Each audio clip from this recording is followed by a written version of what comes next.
We know now what she looked like. But we still don't know her name. It has been 2 weeks since a sketch artist released this picture of the youngest victim of the West Mesa serial killer. Police say tips are coming in, but nothing to identify her. News 13's Maria Medina shows how one investigator who lives and breathes the West Mesa case is working to put a name to the victim's face. 13 to 21 years old. Wendy Honeyfield refuses to wait. She went missing in '98.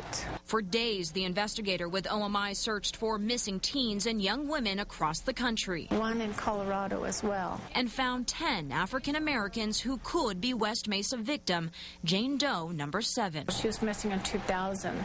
They're 13 to 21 years old, vanished between 1998 to 2005, like Tanisha Jackson, missing from California, and Dominique Robertson from Louisiana. From Louisiana to North Carolina, New York has 3 that match the criteria. There's Pennsylvania, Washington, D.C. Honeyfield says she needs their dental and medical records to compare to hers. The rest is hoping for a match.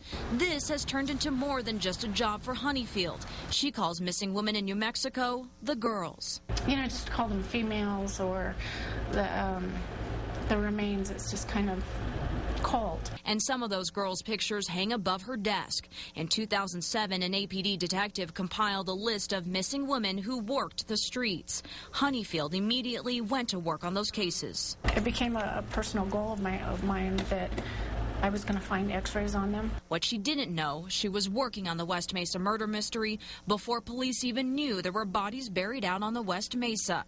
Every time a Jane Doe came through OMI, she looked for a match, but nothing. Then came February 2009, the discovery of the first bone on the West Mesa. Over the next few weeks, there was a match, and then another one. 7 matches. 7 women. The crossed out girls have been identified. I appreciate everything she's done. And Eleanor Griego's daughter is one of those women. Julia Nieto's body was identified quickly because of Honeyfield's work a year and a half beforehand.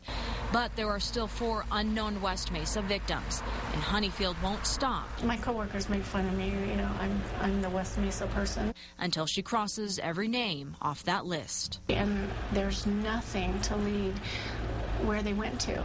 And it's really sad that someone can just up and disappear, you know, without a trace. And Honeyfield's waiting on the x-rays of those 10 missing women she thinks could be Jane Doe No. 7. 3 other victims have yet to be identified. Back to you. Thanks, Maria. Police say identifying all of the women is key because it will help them figure out how their paths may have crossed and who killed them. Investigators have several suspects. Some are either dead or in prison.